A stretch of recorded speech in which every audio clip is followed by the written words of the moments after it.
Please rise for invocation and flag salute. Councilman Smith. Heavenly Father, we again come here this evening to do the work of the people. Our citizens have entrusted us with their tax monies and their faith in the belief that we will do what is best for the community and not ourselves. We cannot let them down. Please, Father, give us the strength, knowledge, and wisdom to always do what is best for our great community. We have so many projects to deal with, encompassing many dollars. We continually ask us to bless us in these coming endeavors. Father, we ask a continued blessing on all of our city workers as they also work to keep the community functioning. We also ask a blessing on our many servicemen and women who every day make it possible for us to come here this evening and practice democracy. Thank you, Father, for the many freedoms that we enjoy. And we ask that we may continue to enjoy these freedoms in the future, as we see so many of our rights being taken from us each day. Instill in all of our leaders, whether they be local, state, or federal leaders, to let us enjoy the rights and privileges of a democracy. We ask all of these things in your most holy name. Amen. I pledge allegiance to the flag of the United States of America and to the republic for which it stands, one nation, under God, indivisible, with liberty and justice for all. Thank you, and welcome to City Council meeting on today, June 9th. Next item on our agenda is approval of City Council meeting minutes dated May 26, 2016. Can I have a motion and a second for those approvals? So moved. Second. With motion and a second, any comments or questions? Hearing none, Mrs. Frank on the approval. Ms. Mealy. Yes. Mr. Noviello. Yes. Mr. Smith. Yes. Mrs. Katz. Yes. Mr. Henderson. Yes. Dr. Williamson. Yes, and those minutes are approved. Next item on the agenda is limited courtesy of the floor. We've had no requests to speak this evening, so we'll move on to the next item, which is a presentation to Lieutenant Brett Williams, and Chief Young indicated to me it will be made by Captain Jody Miller. Captain Miller, how are you this evening? Very good, thank you. Lieutenant Williams.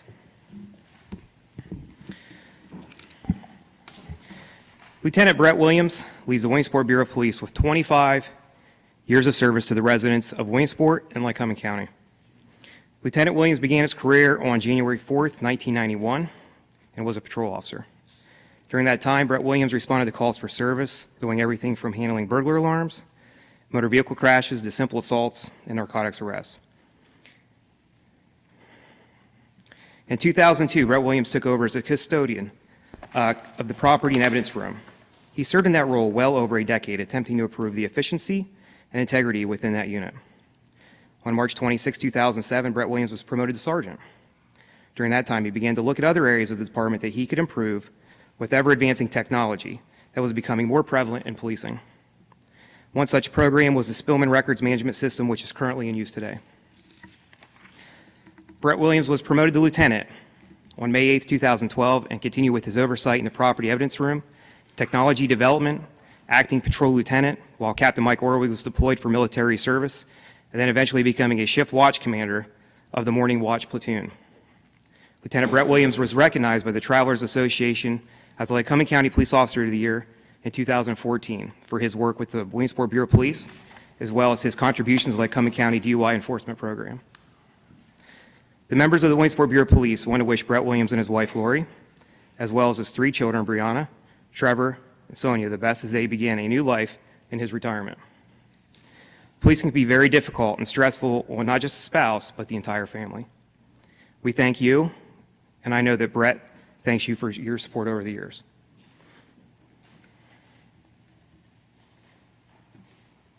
Fred, on behalf of the department, we'd like to present you.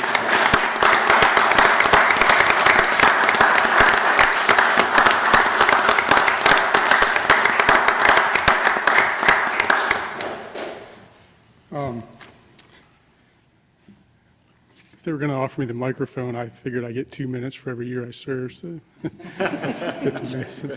No, I'm honored to have served the city of Williamsport, the citizens of Williamsport.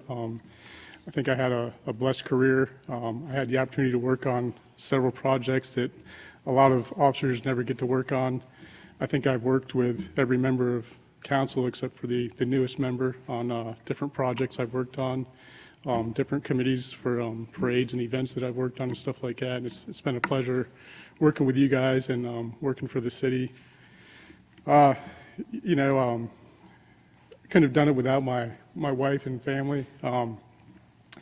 The career is very stressful. It has a lot of stresses on the person and the family. There's a lot of, you go and make the arrest, and there's you watch cops on TV, you see the 5 minutes of chasing down the bad guy and catching him, and there's about 4 hours of paperwork that goes along with that, as well as all the court time. And, usually that court time ends up being on your day off or in the middle of your night when you're supposed to be sleeping and such, and causes a lot of stress on the family. You're not always the most pleasant person to deal with around the house. And just thank my family and my wife for dealing with me and supporting me in my career here. And couldn't have done it without them. And they've always been supportive, and thank them for that. So, and then also I feel that, I've had the grace of God on my career watching over me. I've been fortunate to not have any, there's been times where I've been confronted with bad guys, armed gunmen and things like that, where things could have gone really bad. And I think I've had the blessing of God, as well as a lot of other officers, that, things turn out right for us. And so I salute the officers that retired before me. I salute the officers that are still here and those yet to come. And I appreciate the opportunity to serve the citizens of Williamsport and the city of Williamsport. So, thank you.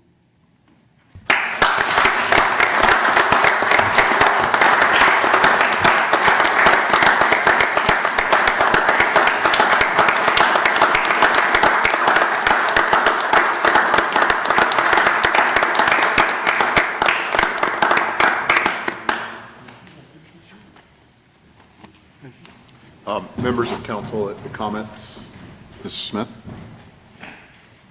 I had the pleasure of working with Lieutenant Williams on several projects concerning radio projects, communications, also the Spillman system as it was being installed. He was such a great person to work with. Very easygoing. He also appreciated my dry humor and could come back with some of his own jokes. And that kind of makes the workplace a little easier to work with, when you could break a little bit of that tension and have a little fun occasionally. He certainly could do that. I was a little disappointed when he did go back to the night shift, because I didn't have then the opportunity to continue working with him on several projects. We kind of got a good working relationship and knew how to do a lot of projects. So I just want to say I'm sorry that you're retiring. I wish there was a way we could keep you here, but unfortunately we can't do that. But thank you very much for all of the good service you gave to the city and the help that you gave me in working on projects with the city. Thank you very much, Brett. Thank you, Mr. Noviello. 25 years of singular service is worth recognition in anybody's book, as far as I'm concerned. Diligence, all the necessary elements that come along with maintaining that diligence, and I think something like was mentioned, the stress on the family is sort of a hidden thing for the many of us, but for those who are experiencing it, it's paramount. So the support of a family over the course of a 25-year service career for a police officer, I think, is exemplary in and of itself. I can hope that as the years develop, that we see some of our currently new officers taking up some of the sort of leads that Mr. Miller brought to the table here, and it's worth it to us to recognize that kind of service because, again, don't often see it as much as we like. So we want to thank Mr. Williams and thank his family and thank him for all that service and hope he has a real easygoing retirement. Thank you. Others? Mrs. Katz? Worked with you, enjoyed working with you. You were always so cool, calm, and collected, and he really was happy with us. We're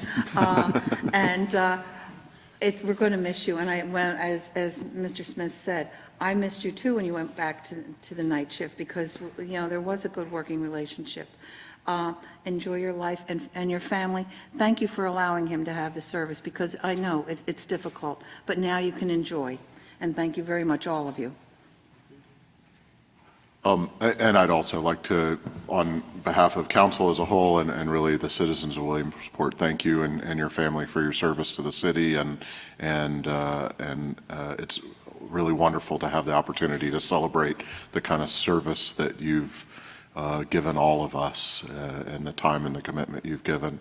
And Captain Miller's, one of his turns of the phrase in the presentation was something about looked around and saw, look for things, how to improve things. I think, it's very easy in a job that spans a couple decades to kind of come in and do the routine and get the job done based on the crisis of the day as it's always been done. And I think we can all look to that example that you've said of in whatever task that we have, to look around and say, okay, this is how things work and we have to get today's job done, but how can tomorrow be better than today by looking for ways to improve the processes that we have in place. And so that's been a good model for the police department. I think it would be a really good model for all of us. So thanks for that example as well. All right, thank you. Seeing no other comments, I'll move on to the next item on the agenda, which we're going to move around a little bit to allow for some of our guests here to be able to not spend the entire evening with us. So we're going to move down to, I believe, looks like number 14, Mr. Nahr. Does that look good to you? Land development, land consolidation for Eureka Land Management. Mr. Nahr, how are you this evening? Good evening, Dr. Williamson. How are you? Good. Members of City Council, what I bring before you tonight is a land development request from Eureka Land Management. They're consolidating 5 or 6 parcels, which will actually come up to 3/4 of an acre. The land development was reviewed by county. We did not have a quorum for the city, but again, it did go through the county for a reviewing agency. You do have the comments on that. The one comment that county made in reference to a grass parking area, that is just an error on the plan itself. It was corrected. It is not a parking area, it's just a grassed area that's behind the residence. And I do have a representative here. And what they're going to do is they're consolidating all into one lot, and they got approval from the zoning hearing board to put 2 outdoor enclosed storage units for personal use. Okay. Can I have a motion and a second to approve the land development? So moved. Second. Motion and a second. Comments or questions from members of council? Mrs. Katz? Is this going right up to the pajama factory? Does this abut it? It's From what I'm looking right at behind this? R.C. Smith. It's out back. Okay. And along where the old Cedar Railroad used to be, that section, it's out back of James Street out in that direction. So it's not going to abut or get close to the pajama factory. Okay. It's on the other side of the street. Okay, because looking at the plans, it kind of looked like it was close.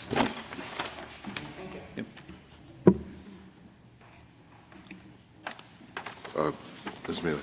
Just a follow-up question. When you say they're for personal use, you mean the storage spaces are for Eureka's use, not for space rental to? They are for rent. It is an outdoor storage rental facility, so you can rent to the public. Okay, all right. So this will be kind of a separate business from R.E. Smith? Correct. Which is continuing in operation. And that parcel, the R.E. Smith parcel, is also owned by Eureka at this point? Correct. I hadn't realized that, but, okay. All right. That's everything. Mr. Noviello? Mr. Nahr, do we have any type of restrictions as to what may or may not be allowed to be stored in facilities of this type? A lot of it has to come down to is if it involves a fire code. There may be some issues with that. Obviously, they're not allowed to store a numerous amount of tires or anything like that, but it's more or less for personal storage type of facilities. No containment as far as gases and propane or anything like that can be stored on a facility. My first concern. Thank you. And in some ways, this is a continuation of the use of that part, those, what were separate parcels, but I know that was a storage facility for the R.E. Smith Company Correct, for many, for a many long years, time, yes. for many, probably 100 years. It was Right, storage and- back in And there. it had gotten, again, it got run down. He decided to demolish it and basically put up new storage facilities there. Okay. Any other comments or questions? Hearing none, Mrs. Frank, on approving the land development and Ms. lot Mealy. consolidation. Ms. Mealy, Yes. Mr. Noviello, Yes. Mr. Smith, Yes. Mrs. Katz, Yes. Mr. Henderson, Yes. Dr. Williamson. Yes, and that land development plan is approved. Next item, then we'll go ahead and work through these, is a request for demolition for 612 Walnut Street that was currently tabled. So I'll need a motion to remove that from the table. So moved. Second. With a motion and a second, any comments or questions about removing that from the table? I don't know that that's debatable, but hearing none. Mrs. Frank? Ms. Mealy, Yes. Mr. Noviello, Yes. Mr. Smith, Yes. Mrs. Katz. Yes. Mr. Henderson. Yes. Dr. Williamson. Yes, and that's removed from the table. Mr. Girardi, how are you this evening? Good, President Williamson and members of council. Before I start, the representatives that are here, before you leave, you wouldn't mind meeting me in the hallway. I have to sign some documents that I usually get you to sign beforehand. So with that in mind, we are requesting a demolition at 612 Walnut Street for Susquehanna Health. The structure located at that address, 612 Walnut Street, is in an R3 multi-family zoning district. The structure was used as a residential dwelling. It is currently vacant. Grass will need to be planted within a 3-month period of time if no development occurs on that parcel of ground. And we do have a representative here if you have questions. Good. Comments or questions from members of council? Hearing none, Mrs. Frank, on the motion, the approval of the demolition? Ms. Mealy, Yes. Mr. Noviello, Yes. Mr. Smith, Yes. Mrs. Katz. Yes. Mr. Henderson. Yes. Dr. Williamson. Yes, and that is approved. Next item on the agenda is request for demolition for 335 Basin Street, and for this item, I'll be abstaining and handing over the gavel to someone else. I don't know. So you might want to ask him to talk. Okay. Then can I need a motion, right, before? Ask him to Joe? talk first. Okay, you talk. Yes, what you have before you is a request for a demolition by Lycoming College at the property located at 335 Basin Street. This property is located in the central business district. The structure was used as a residential double and is currently vacant. And again, grass will need to be planted if a development plan is not submitted within 3 months. This is actually the last residential structure between 3rd and 4th Street on Basin Street. And we do have representation here if you have a question. Can I have a motion on the demolition, please? So moved. Second. Questions on the demolition, comments? Mr. Noviello. Mr. Girardi, this place looks familiar. Was this before us before with respect to a siding issue at one time? No, there's a property in this same area that looks very similar to that. It's owned by Mr. Marone, and that's actually on Academy Street, which is the next street down. Okay. Yep. All right. Thank you.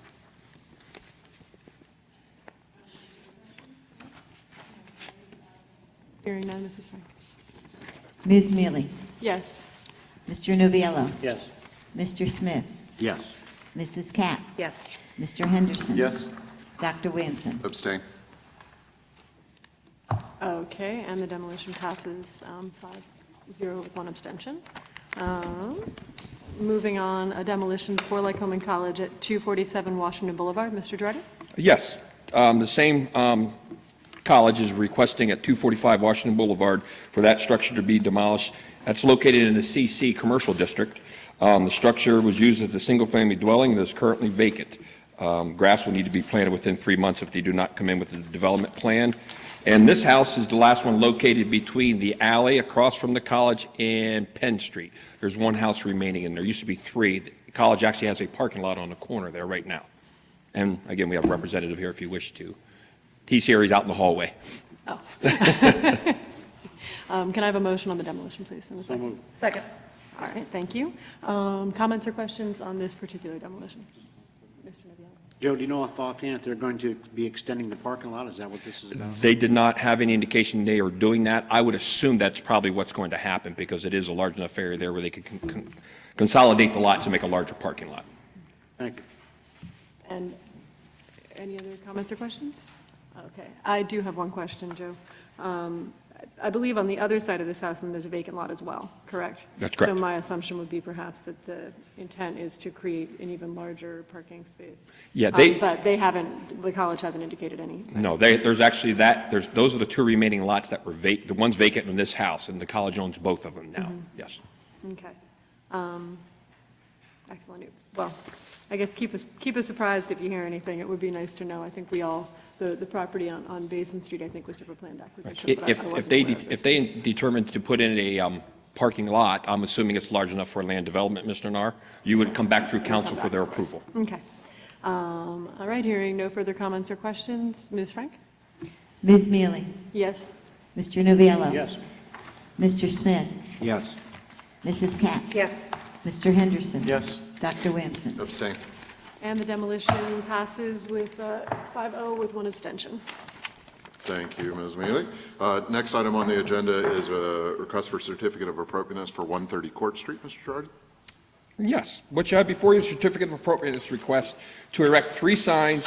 One sign is 56 inches tall by 42 inches wide. It's a non-illuminated ground sign.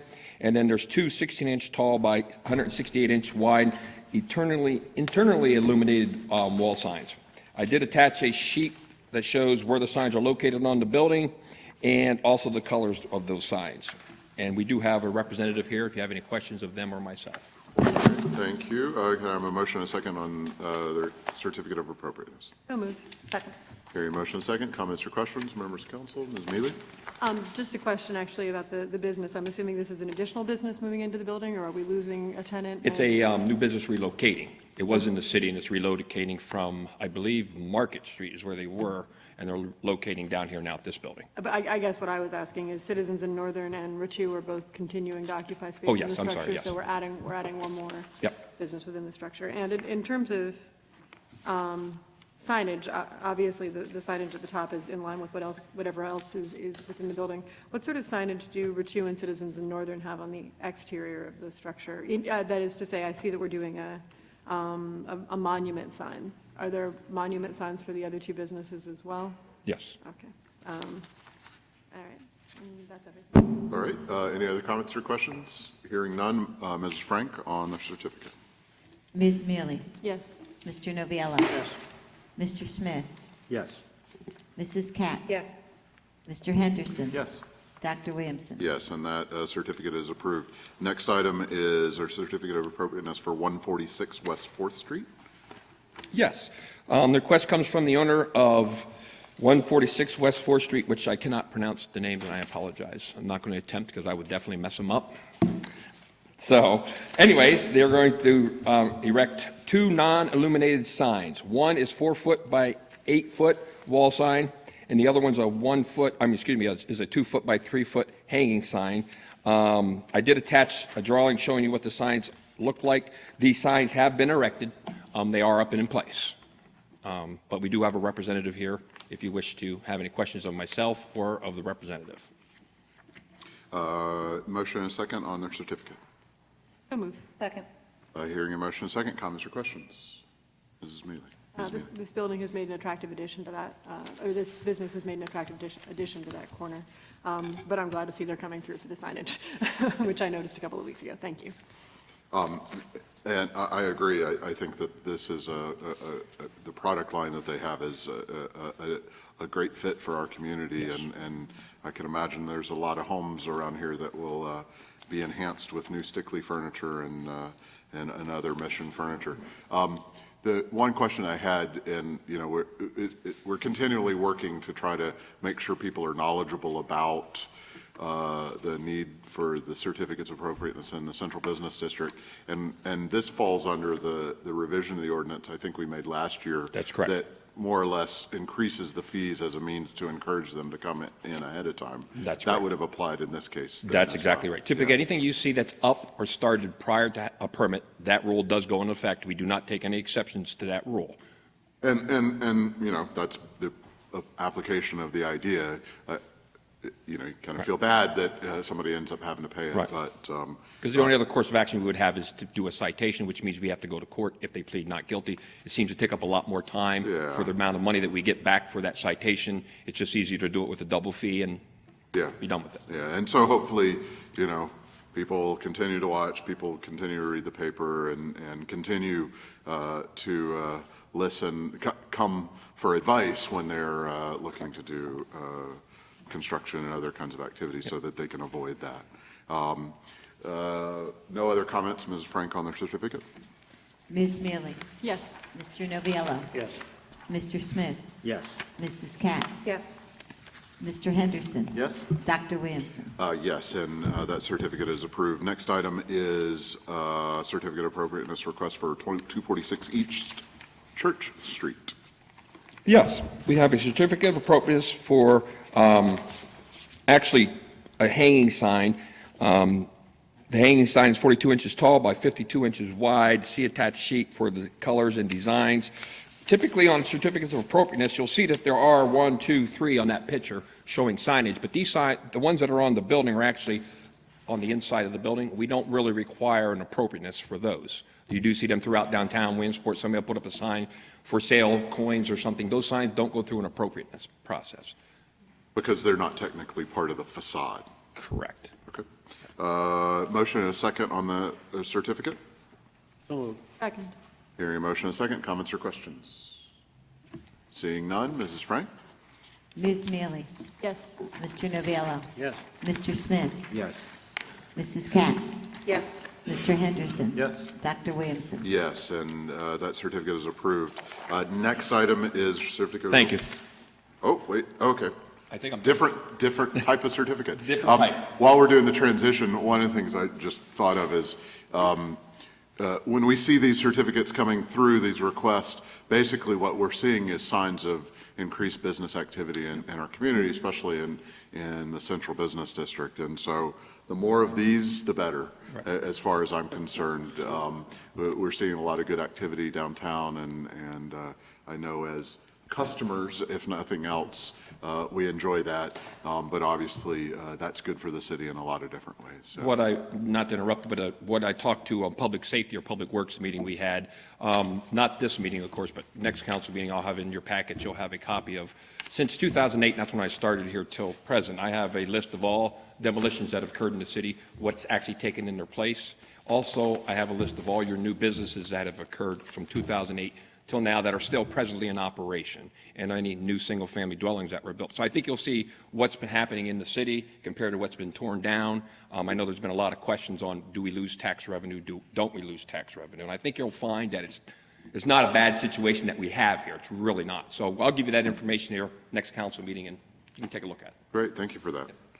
We're looking at certificate of appropriateness request for 317 Pine Street. Mr. Narr, how are you? Again. Yes, good evening again.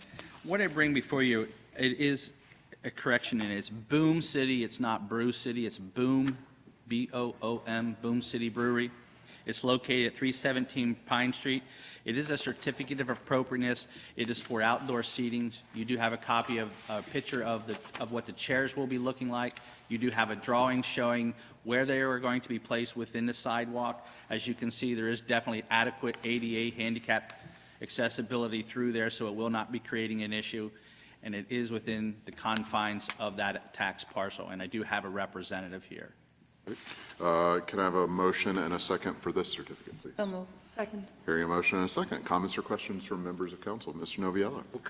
What's being brewed?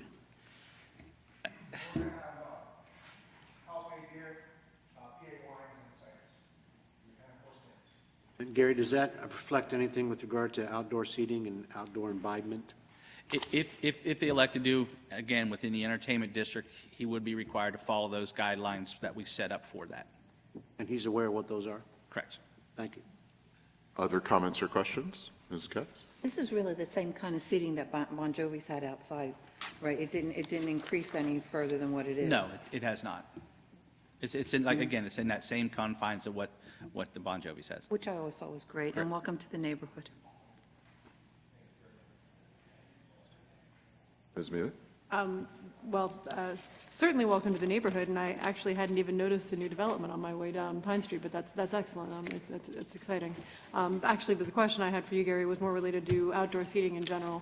On an annual basis, if businesses choose to, put seating outdoors again, does that need to come back before council every year? No, what we've been doing is if it's already been approved for you and they're keeping the same furniture, they still have to come in and take out a permit so that we show, hey, they're still following what city council approves, so there's no changes or modifications. If a change or modification comes, then we will bring back for you for approval. But if it's the same furniture that they're putting out and it's in the same locations, we basically follow the guidelines and just have them take out a permit on a yearly basis. Understood. That's what I figured. I was just wondering sort of what the procedure was moving year to year. Oops, sorry. Mrs. Katz? I do have a question. Are you still maintaining your other business? On Wash? Okay, okay. Oh, okay. Okay, thank you. Again, more business downtown, more things to go do and see is a great thing. Specifically on the outdoor seating, I think it's been a remarkable growth of that as a part of the fabric of our community. And I can remember the first proposal, I think it was soon after I got on council, maybe connected to Barrel 135 was maybe the first activity back, what is maybe 8 years ago now. But we've seen that steadily grow and become an expected part of what dining out in our community is. And it develops such a sense of community and vibrancy on the sidewalks and around our city that I'm glad that it's been a success, and I'm glad that businesses are continuing seeing it as a valuable part, because it does add something from a community standpoint that's fun to watch. If there are no other comments or questions, then Mrs. Frank on the certificate. Ms. Mealy, Yes. Mr. Novello, Yes. Mr. Smith, Yes. Mrs. Katz. Yes. Mr. Henderson. Yes. Dr. Williamson. Yes, and that certificate is also approved. Now we'll head back up to the top of the agenda to number 6, ordinance in final reading of the amending Part 13 of the codified ordinances. Can I have a motion and a second to approve that ordinance in final So reading? moved. Second.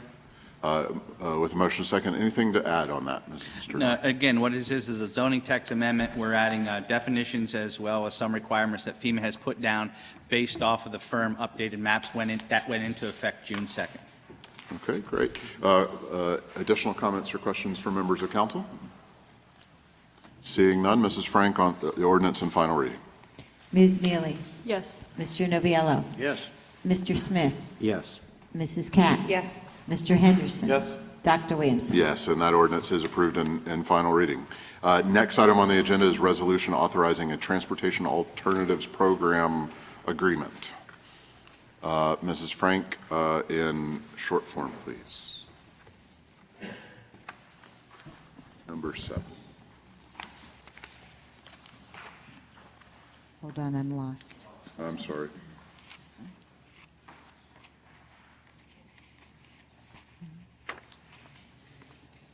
Okay, resolution authorizing a transportation alternatives program federal aid supplemental reimbursement agreement between the City of Williamsport and the Pennsylvania Department of Transportation for construction inspection services for the Pathway to Health Phase 3 project. Thank you. Can I have a motion and a second to approve that resolution? So move. Second. Hearing a motion and a second. Mr. Grado, how are you this evening? Good. Nice look. Nice time. Yeah. This is a supplemental reimbursement agreement for the federal funds we were awarded on the Pathway to Health through the Department of Transportation. It's providing for construction inspection services in the amount of $50,000 to be adjusted as part of the exhibit, as you see in the supplemental reimbursement agreement. PennDOT had offered their services, which is new. We have not used PennDOT for construction inspection services on city projects, but they have provided, we're required to have inspection services. We reviewed this and compared it to the Larson inspection services that were provided for under Phase 1 and 2, and they're below those costs.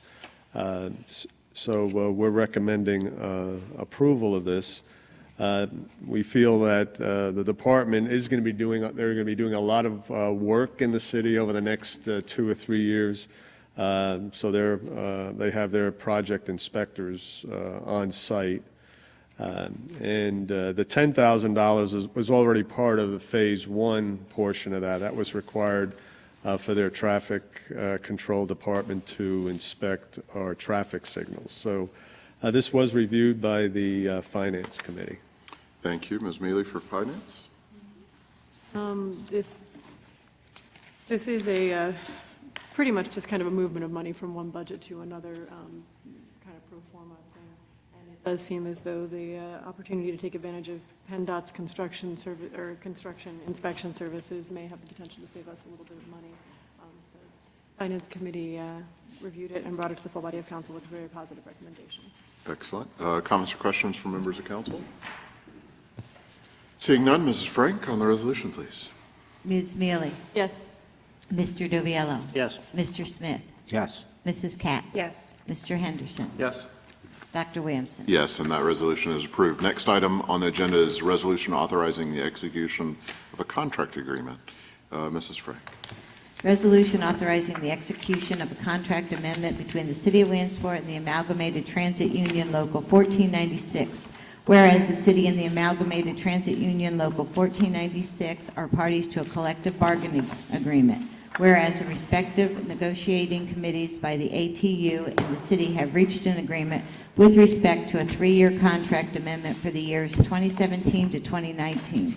Now therefore be it resolved that the city approves the attached contract amendment as stated, and that the mayor and city controller be authorized to execute the agreement. Can I have a motion and a second to approve this resolution? So move. Second. Mr. Nichols, how are you? Good evening. Thank you, Dr. Williamson, members of council. This resolution authorizes a 3-year extension to the labor agreement between the City of Williamsport and Amalgamated Transit Union Local 1496 through December 31st of 2019.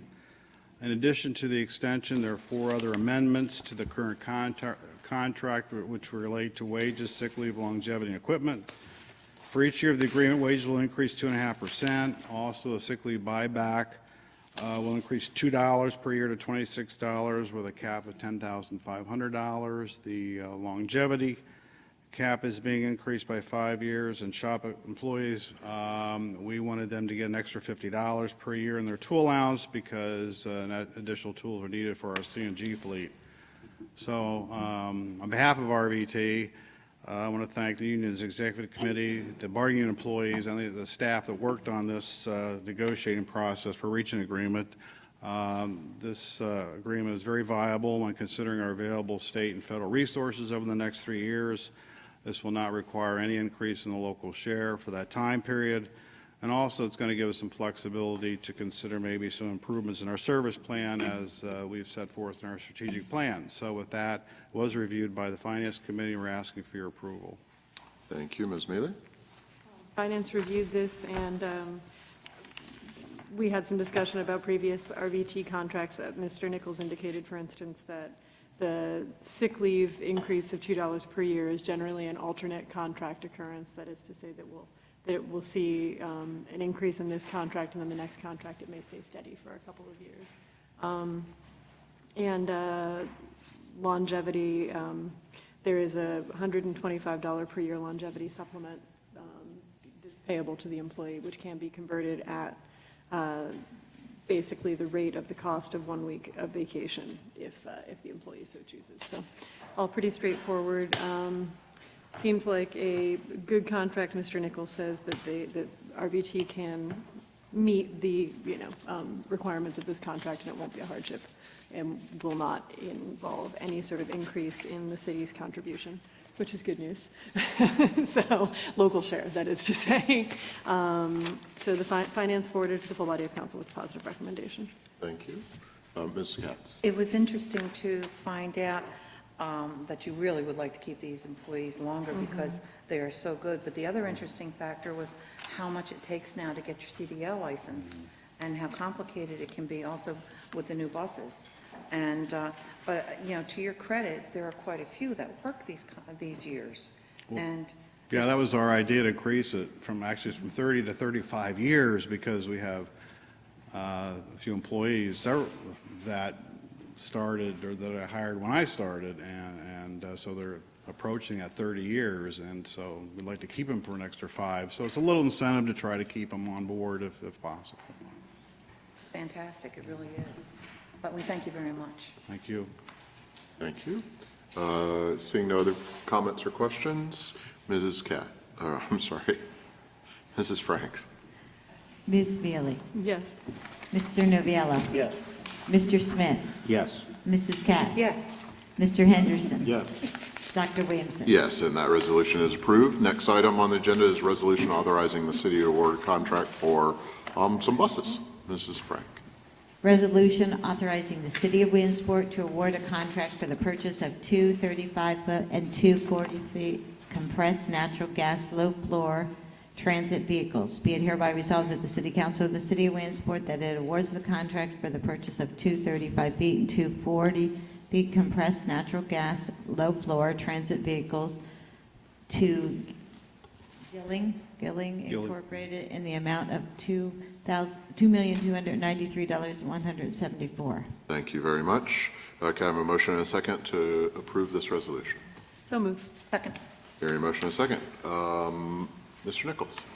Thank you again. This resolution authorizes the city on behalf of RVT to purchase 4 additional CNG buses. This will bring our CNG fleet to 10, and I might add that we'll be getting additional funds for 4 more buses, and we may be able to add on to this particular order, which would bring it up to 14. I don't know if you read, there was a major initiative announced by the state to try to encourage transit systems across the Commonwealth to convert to CNG. Since we're ahead of everybody else, they are strongly pushing us to, accelerate our replacement process. So the conversion will be probably fully completed 3 years before I ever thought it would be. So that's a pretty good thing, being, ahead of the game, I guess. The 4 buses do replace 4 of our older diesel buses. They had to meet the FTA's and PennDOT's replacement criteria of 12 years or 500,000 miles. In fact, these 4 buses that we're replacing will be 16 years old once the new equipment arrives.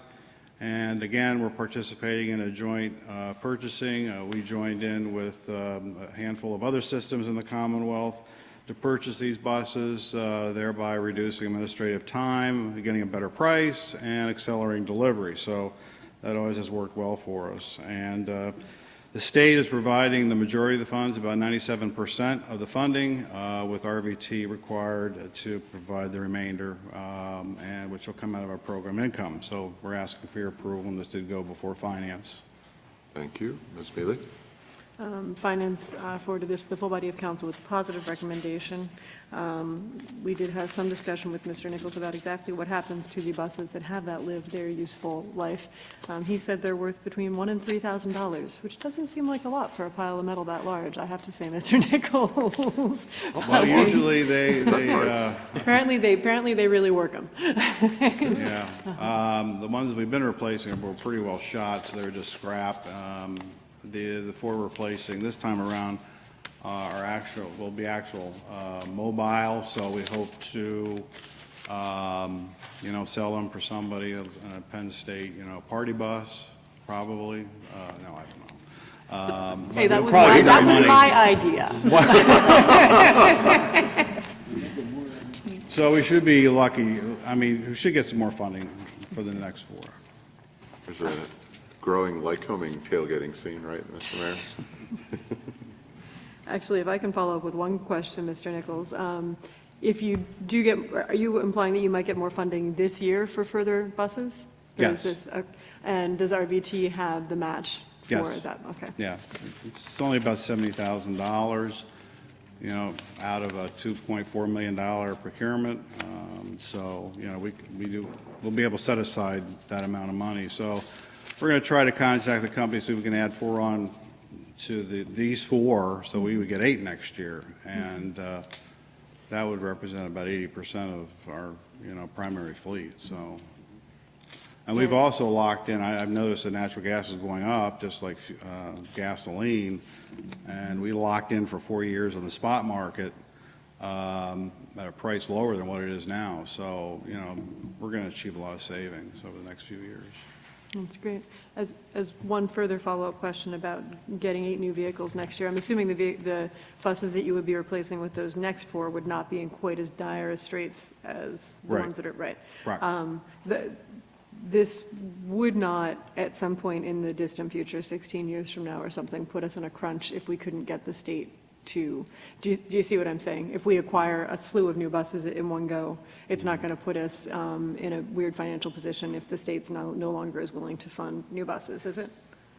Well, again, replacing diesel buses that will be well over 12 years. The timing is such, and I discussed this with PennDOT recently, is that part of our strategic plan is some expansion of services that we're working with PennDOT on. So those 4, we're looking at timing that they would be expansion buses instead of retiring them.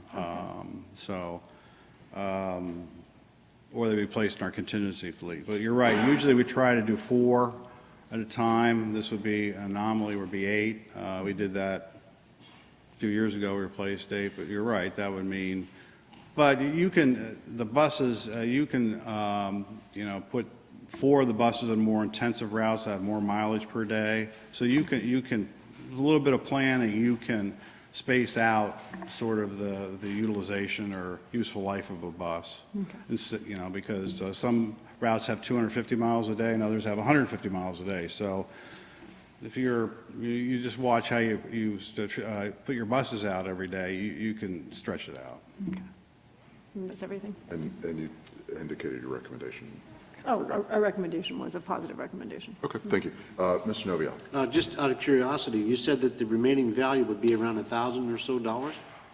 We've been getting around anywhere between $1,000 and $3,000 for buses. How much do they weigh? We might get more for scrap than $2,000. Yeah, that's scrap. They're pretty well rusted, but the exterior panels are all plastic. You know, they're not really worth anything to scrap. Do they And run by the at that time, price? you know, we sell them, we've taken all No, the they don't. spare components, so to speak, out of the bus that are worth anything for the ones that, you know, we have in service. So essentially, you know, leaves our property by way of a hook. Thank you. Ms. Katz? Remember how excited we were when we were getting the first one? Well, the first. Buses, Bus, the- 1988, no, GMC buses, I remember. But the first natural gas one. Oh, the first natural gas. We were just so excited about it. What you're saying is we're starting to save money on fuel then. You're seeing a substantial amount? Would you Well, say at this if point? you take what we pay for natural gas, which is around $2, the gas equivalent, you divide that by 8, so the equivalent's 25 cents, 25 cents for the energy for compression, 25 cents we set aside for maintenance. So it's anywhere between 75 to $1. And the federal government continues its current rebate program. We get 50 cents per gallon rebate every year. So essentially, we're paying about 50 cents a gallon, equivalency. That is fantastic. Are there any private people that are coming in for natural gas? Do you have anybody yet, or is it Yes, just? there is several companies, Frito-Lay, there's several, Anadarko, several companies that come. Now, as they come, we're on the website, the CNG website, so you can get on that and see where the facilities are. We get a lot of, the only one in Lycoming County is what we have. McElhattan has one, but the truckers usually use ours because that's a slow fill, we're a fast fill. And it's, so there's a lot of conversions. So we have about 200 transactions a month right now of people using it. Now, there may be some people using it more than once, but it's up to about 200 transactions a month. And we get reimbursed for that also from the The government? 50 cents, yep. That's incredible, that's great. Thank you very much. Thank you. Mr. Smith? Bill, how long ago was it when we bought the hybrid buses? Hybrid buses were 2008. Yeah, that was a state program where we received a grant for replacement buses, diesel buses, and the state was willing to pay for the upcharge for the hybrid. So they're about 7 years old, and we did get a grant to do a vehicle overhaul on them, so they've got another 5 or 6 years. How many of those did we purchase? Do you remember? Yeah, six. 6 of them. The 1200 series, 1201 and 12 to 1206. Have they required battery replacement yet in those 6 years?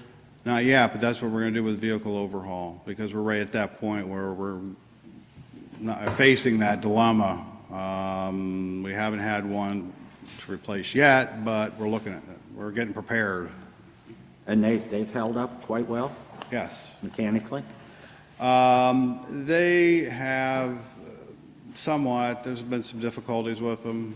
A little disappointed. There's been a little bit more difficulty mechanically than our diesel buses, and our CNG buses have been great.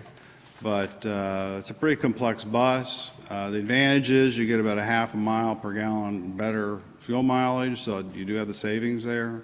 But you know, it's going to be a thing of the past. So really, it was a good way to start, but Yep. then the CNG buses are going to replace the hybrid Right. theory of using those buses, correct? Yeah, essentially with the 4 new buses that I was talking about adding on, and so if you're up to 14, and then our 6 hybrid is 20, you know, we have all now alternatively fueled or efficient type buses in our fleet, which is pretty amazing. So, and doing the vehicle overhaul with the hybrids, they'll be in good shape for another 5, 6 years. So we're going to have a solid fleet for Thank you. years to come. Hearing no other comments or questions, Ms. Frank on the resolution, please. Ms. Mealy? Yes. Mr. Nubiallo? Yes. Mr. Smith? Yes. Mrs. Katz? Yes. Mr. Henderson? Yes. Dr. Williamson? Yes, and that resolution is approved. Next item on the agenda is a resolution authorizing the city to award a contract for the purchase of furniture, fixtures, and other things. Mrs. Frank? Resolution authorizing the City of Williamsport to award a contract for the purchase of fixtures, furnitures, and office equipment and installation.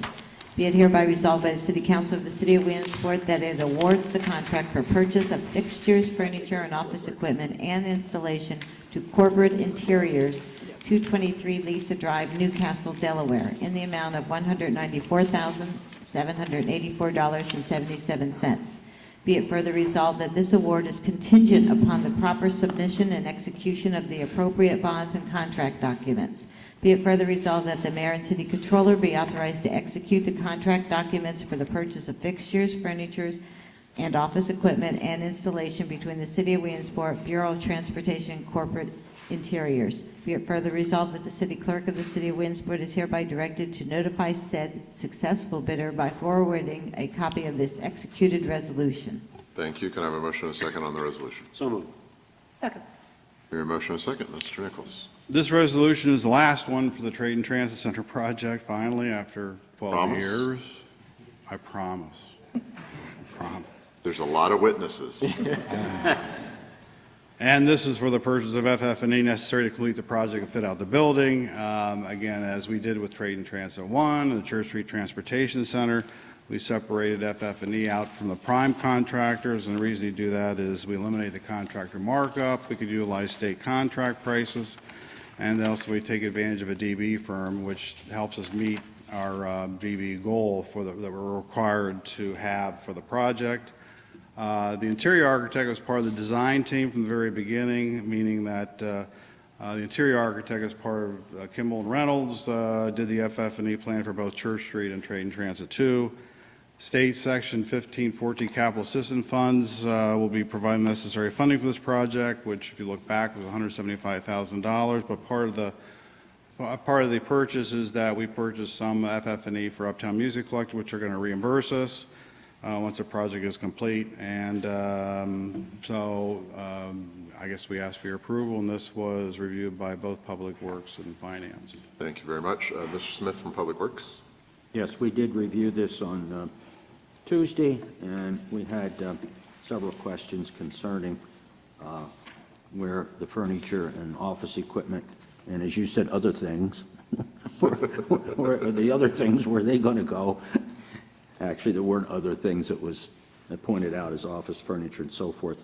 And our question was this on state contract? And Bill said yes, that it's all purchased through state contract. And he also told us that was going to be one of the last to come, the last, not one of the last, the last to come forward to us. Absolutely, 100% last, end of the story, done. We don't believe you, Mr. Knight.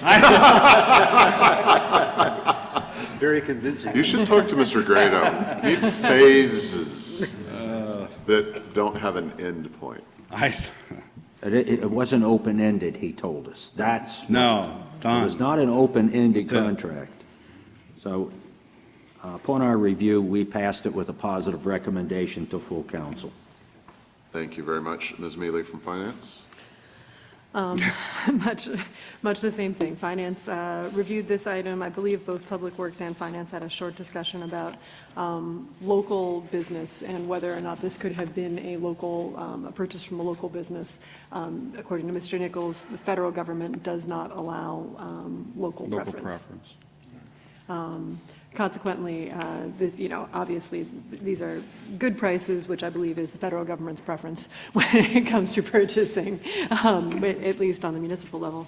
And Finance passed it to the full body of council with a positive recommendation. Thank you very much. Other comments or questions from other members of council? Hearing none. Mrs. Frank? Ms. Mealy? Yes. Mr. Noviello? Yes. Mr. Smith? Yes. Mrs. Katz? Yes. Mr. Henderson? Yes. Dr. Williamson? Yes, and that resolution is also approved. Thank you. Thank you, Mr. For the Nichols. very last time, thank you. Ever? No, okay. Next item on the agenda is a resolution for an MOU with Du Bois Town Fire. Mrs. Frank, please. Memorandum of Understanding between the City of Williamsport and the Du Bois Town Volunteer Fire Department. Now therefore be it resolved that the City Council of the City of Williamsport authorizes the Williamsport Bureau of Fire to enter into this Memorandum of Understanding attached hereto. Hereby the appropriate city officials are hereby authorized to execute an agreement between the City of Williamsport, Bureau of Fire, and the Du Bois Town Volunteer Fire Department, any documents necessary to accept the attached Memorandum of Understanding. Thank you. Can I have a motion and a second on this resolution, please? So moved. Second. Hearing a motion and a second. Chief Hackman, how are you? Good evening. Fine, Mr. President, members of council. Before you have a resolution this evening, basically an exchange of goods, we'll call it, liquidating some of the equipment off the Record Avenue property, which is part of the Company 6, or our USR team that we are a part of, and so is Du Bois Town. The trailer is housed our Western Shelter system, used for deployment at Little League, major events where we need a mobile hospital, temperature for the team, needs to be out of shelter. They'll house that over there, they'll keep it, they'll maintain it. We have 24-hour use of it if we need it, so it's just going to be relocated to Du Bois Town. They're going to take the trailer, put a wrap on it, put all entities that are involved, a little advertising on it, and spruce it up.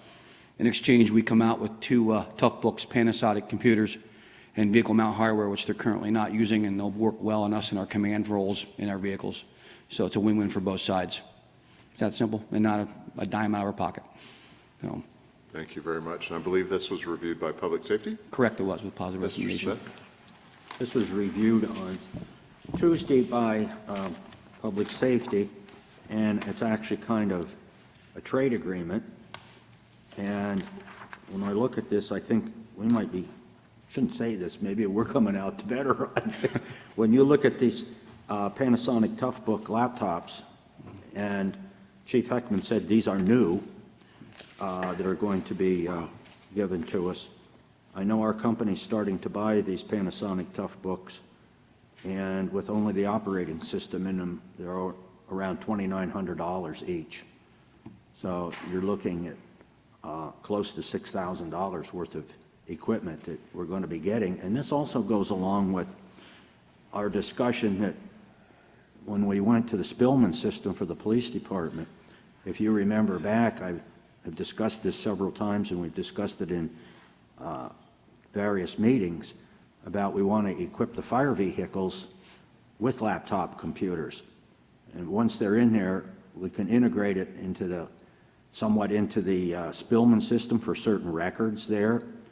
And also we would like to put a lot of data on buildings, contents of buildings for hazardous materials, and so forth. So this is the beginning, and really it didn't cost us anything to get 2 laptops to start out. So I want to commend Chief Heckman on being able to get a trade deal like this, because this is pretty good. We can get computers started now in the system, and the software will be quite a bit less than buying new laptops and software. So we commend you on the work in doing that. Thank you. Welcome. And we did pass this with a positive recommendation to the full body of council. Thank you very much. Other comments or questions? Mr. Anderson? Thank you. I just wanted to mention that this is, I think, really good as far as the regionalization aspect as well.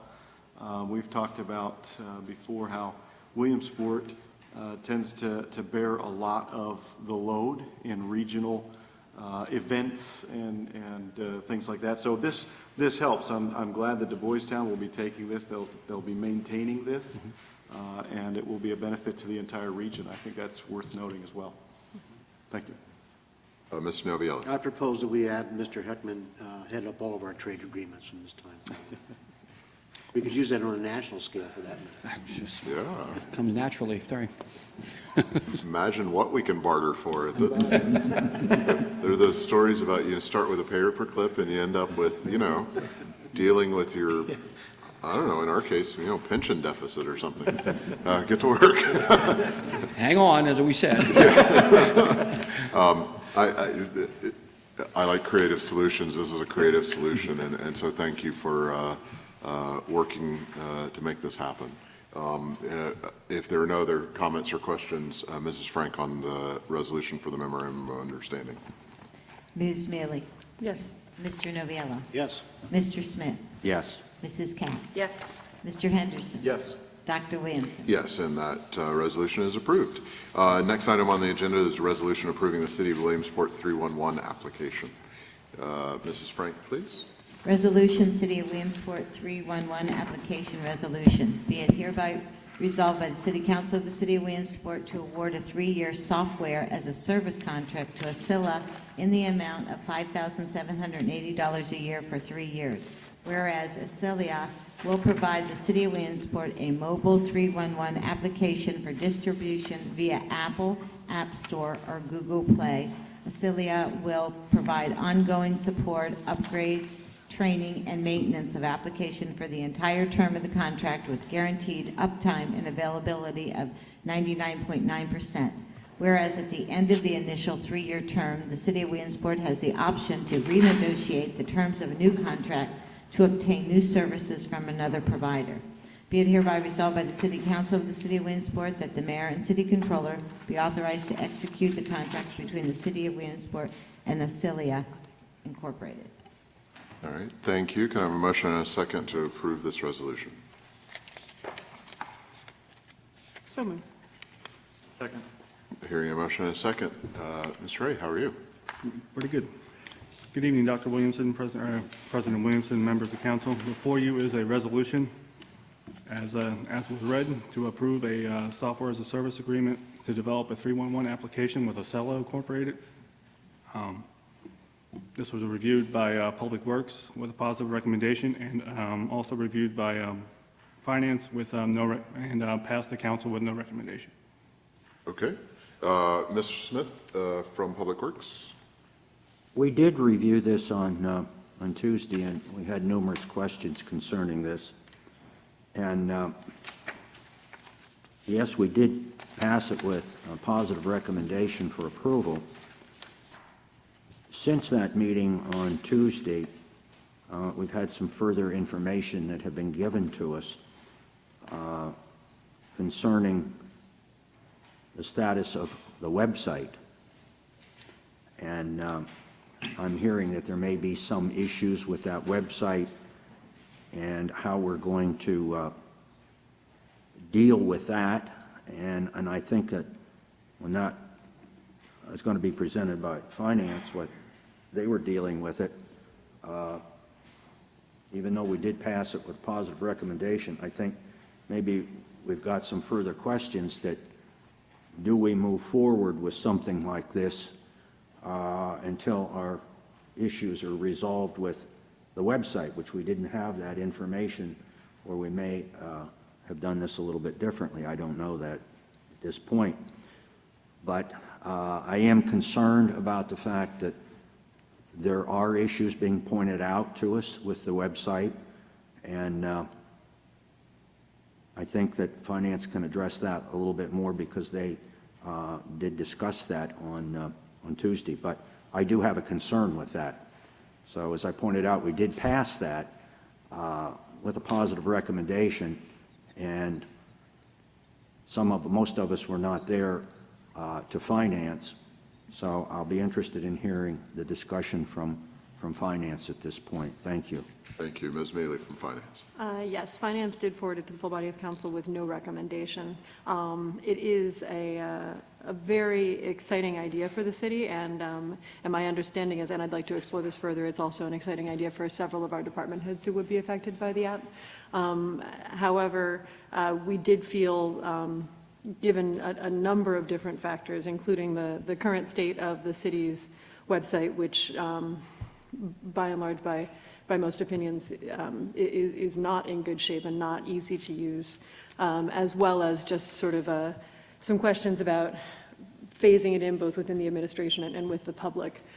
We thought that we needed to spend a little bit more time looking at both this concept and the idea of the 311 application in general, and then this particular provider before we reached a firm conclusion.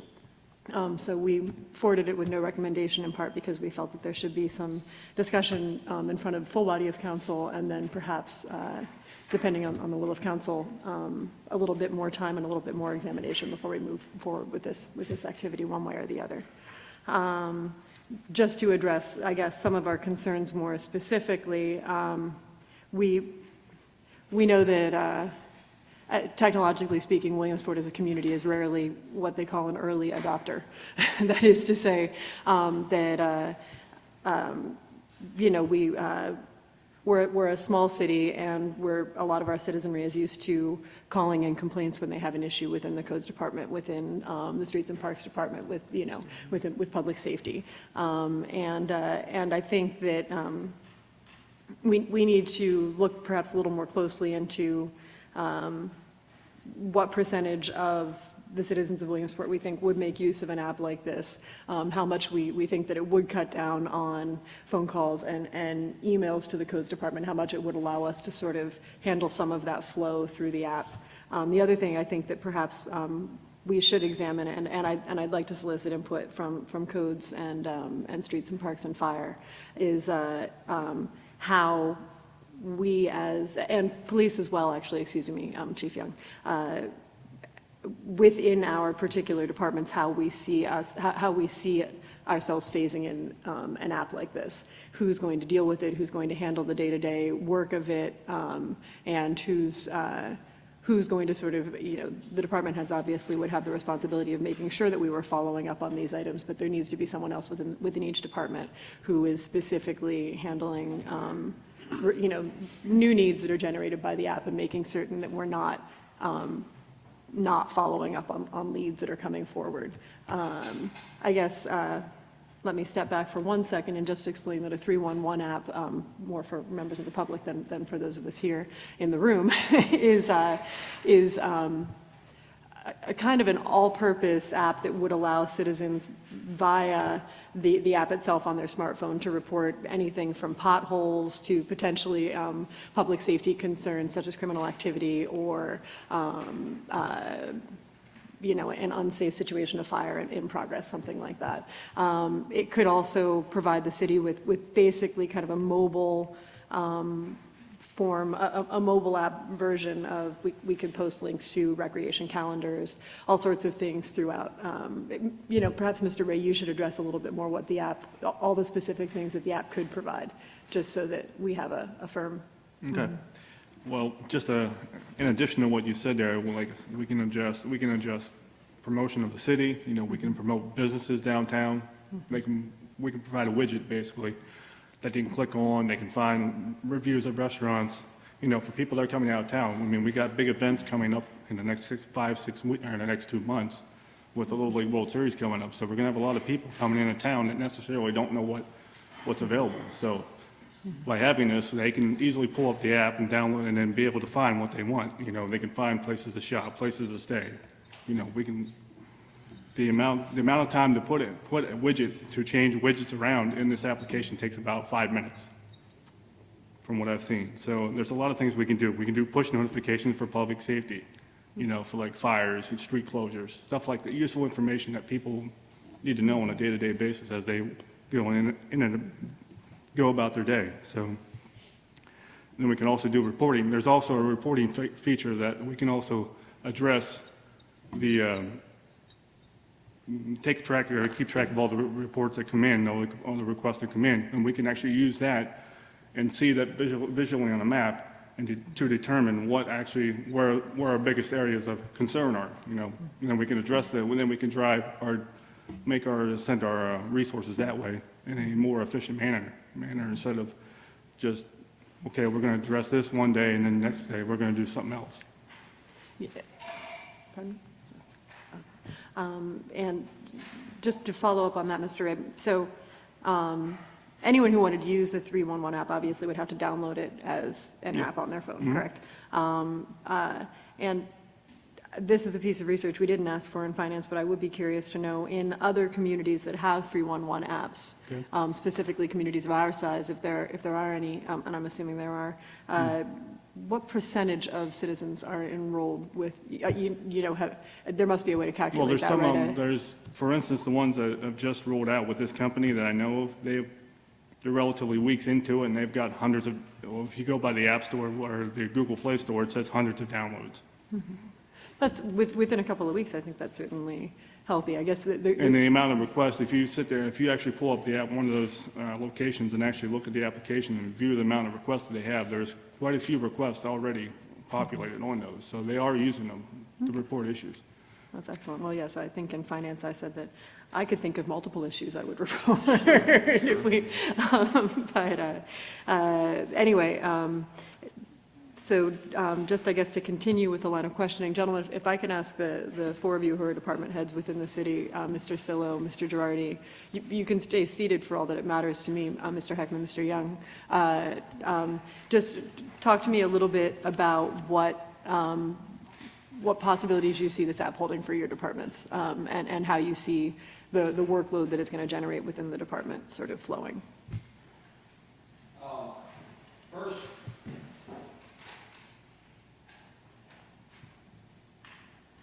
it will help us get the information in faster because we don't have to write up something that's not accurate.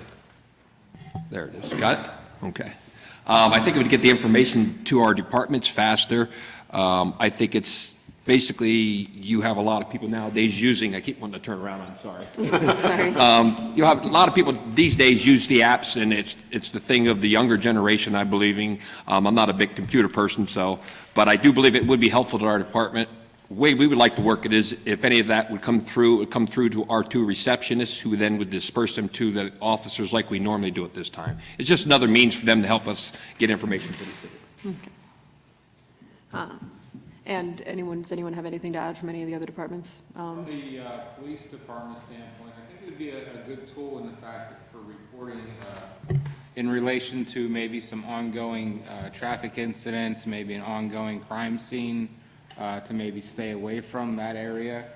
However, I would question the actual calling in version of it to report a crime, per se, as to what we're doing now through county and so on and so forth. So I would try to stay away from that aspect of it, because that would require an immediate response from someone for a call for service.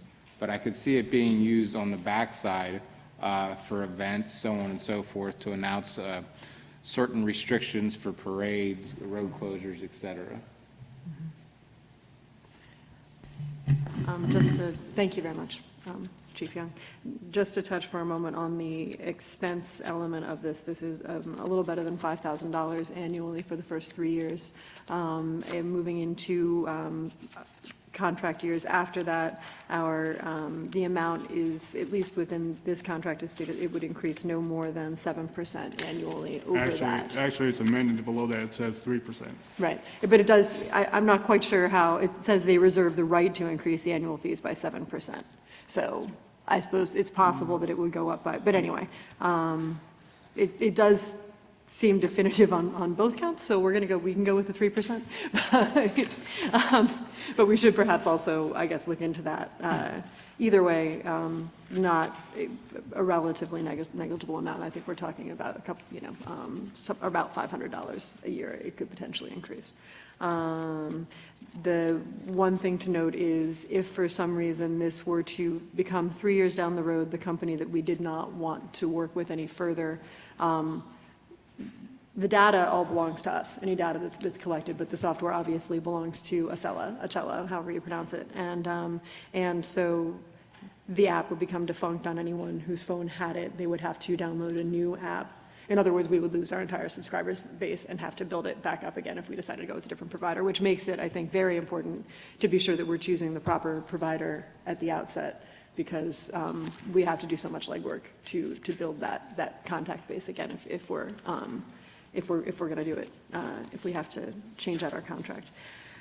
And on that note, I will yield to other members of the Finance Committee, of which we have one. One thing I'd like to say before I throw it over, I guess the questions that I'd like to hear more answers to, and whether or not tonight is the time to do that, is really the integration questions. One set of integration is, of course, with personnel. So how would each of the departments, as we started talking about, be able to devote personnel resources to quick responsiveness? Because we're going to create an expectation of greater responsiveness to this app, with probably some more immediacy than we do when we can have that interpersonal conversation when somebody calls up somebody. And so how do we handle that responsibility from a personnel standpoint? And the other integration set of questions that I'd like to have a discussion about at some point is integrating it with our other technologies. And the two sets of them, one is Mr. Smith brought up tonight. It's okay, Mr. Smith. Mr. Smith brought up tonight, and that's, we have what I think, lots of people say is a flawed, including some of the materials we've discussed with Mr. Ray, a flawed website that we're going to need to find solutions for. How does this integrate with that, given that the website itself needs a mobile component in this day and age? And how do you prioritize fixing that versus adding a set of services? So that's one set of questions I'd love to hear addressed. The other is the integration from a data standpoint with the RMS system, right? We just talked about how RMS is working well with the police department. We're looking to integrate it we've started the integration process in the codes department.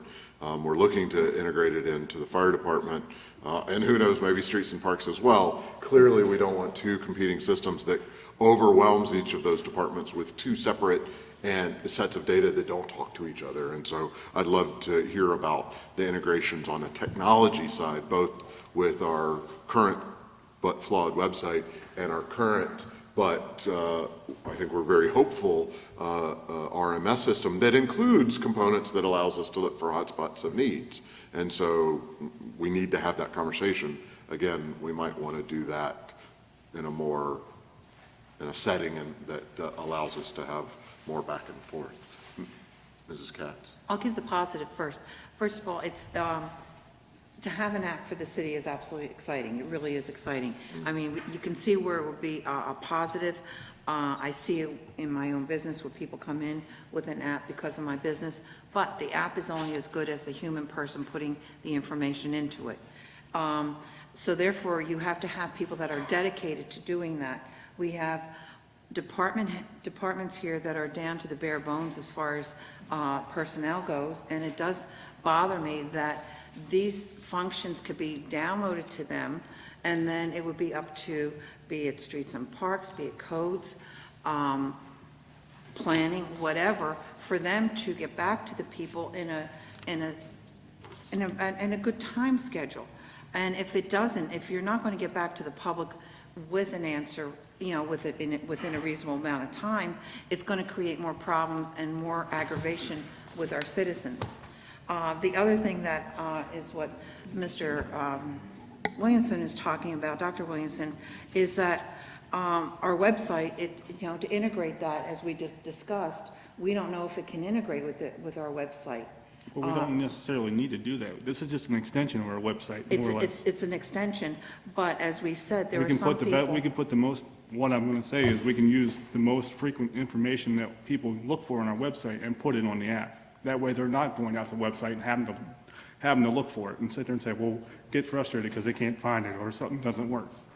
That's the whole purpose of this, is to engage them directly without having to go out there and pull up an unfriendly website at this point to make it actually work. Well, the other thing that I want to discuss with you too, and I think Dr. Williamson brought up a good factor, is data. How much data does this take up on the phones?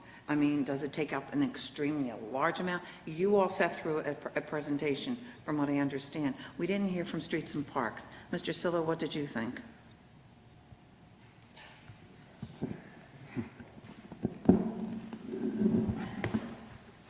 I'm not sure how much benefit it would be to our department. I mean, as Joe said, it would create another avenue for people to notify things that pertain to our department, any thoughts or concerns, or maybe a sinkhole would open up that someone would have to see. They could send it in right away. We do have an in-house dispatcher that logs every call now that comes in.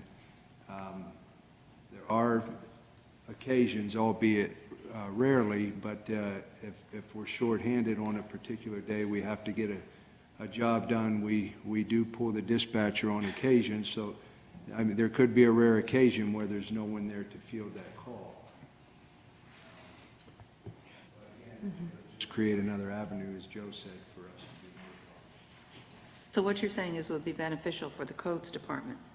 How about the fire department? And did you see the presentation?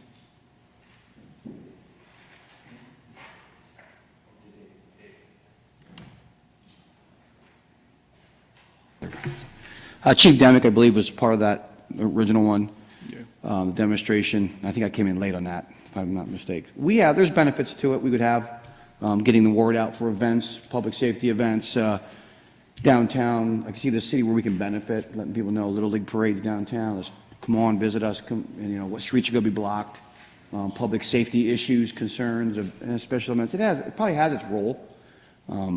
Again, it's about managing it down the road and the foresight. I see where it is working, and cities are benefiting from it. So I guess it's new territory we're in, or approaching. I would maybe be cautious, but I'm not afraid of it.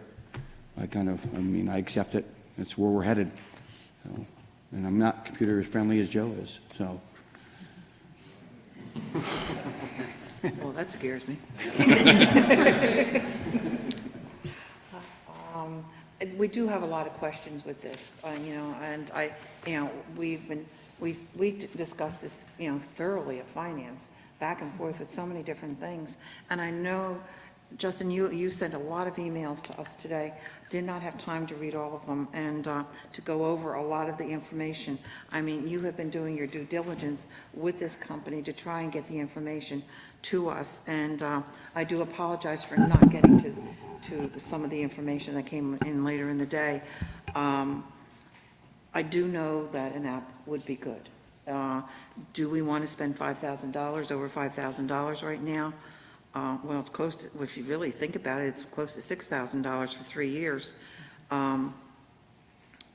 Is it going to be beneficial in the long run? Probably, because there'll be people that'll get used to it. There's a whole generation that walks around with their smartphones looking for their different apps. But do we want to spend that kind of money right now? I think that's the bottom line. You know, do we want to spend that kind of money? Mr. Noviello. I don't need to reiterate everything everybody's already said, but just briefly, the app itself, at least in my perception, is not a hard sell. The value of it is very evident, and I think in the long run here, very necessary. At the same time, I say that we are talking about nearly $18,000 over the next 3 years here. We're not exactly sure how this will work out.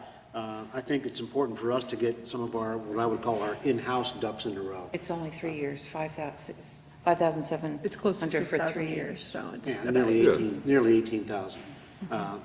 We should do our best to get our in-house ducks in a row, make sure that this is as compatible as we hope it will be and should be.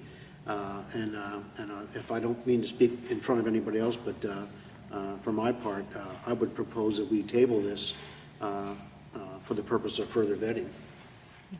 Make a determination at a later date. That sounds pretty close to a motion, although I might suggest that it be a motion. I think the term would be to remand it to a committee.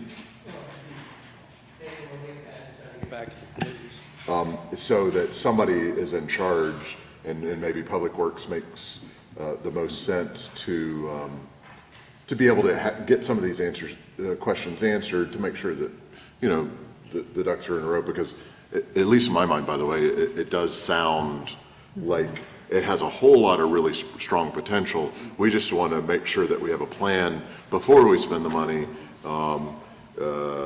and on both how it integrates into the departments and how it integrates into our existing technology.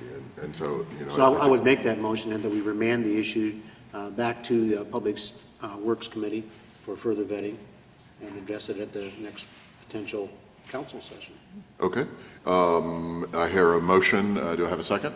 I'll second that. A motion and a second. Are there comments and questions on the motion? I think Mr. Henderson wanted to speak on the original position.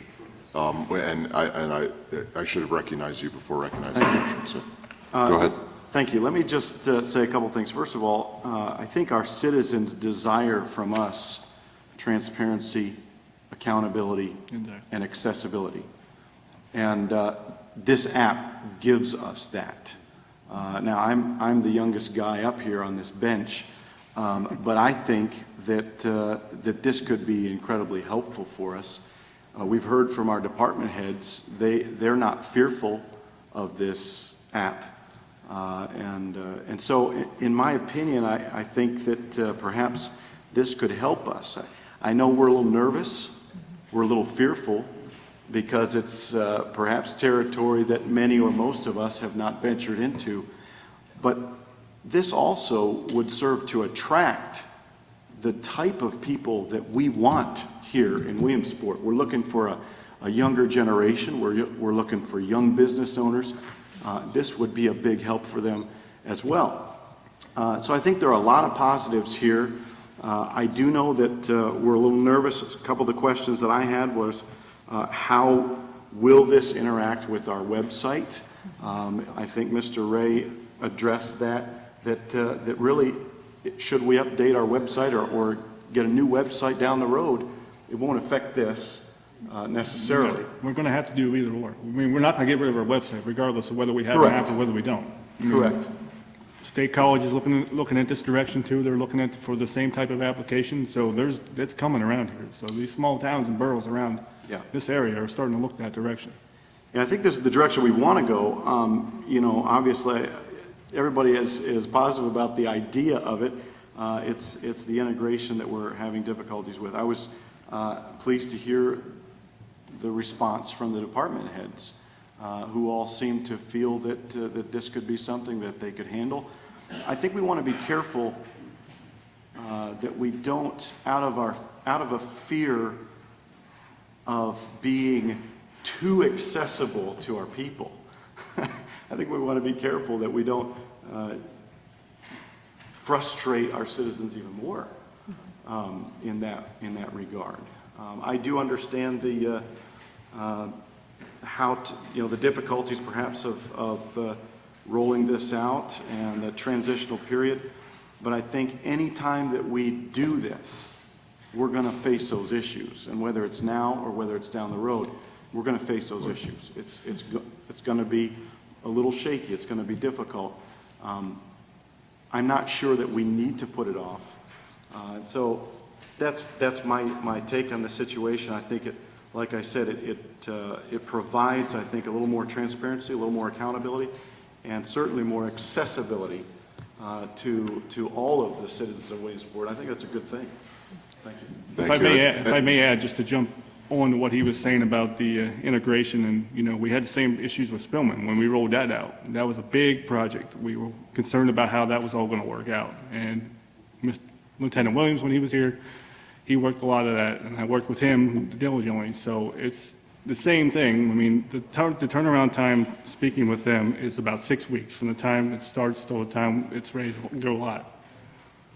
And I would add that we probably spent 2 years planning to make sure that our end of the equation was ready for the Spillman system, so that when the launch happens from our end, we want to be very, very successful, because by being more accessible, which we should be, by being more accountable, which we should be, we want to make sure that we live up from the service side to the expectations we create with the system.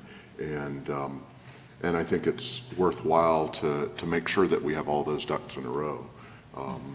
And so other comments or questions on the motion to refer back to, I think, the Public Works Committee, more or less. Ms. Mealy.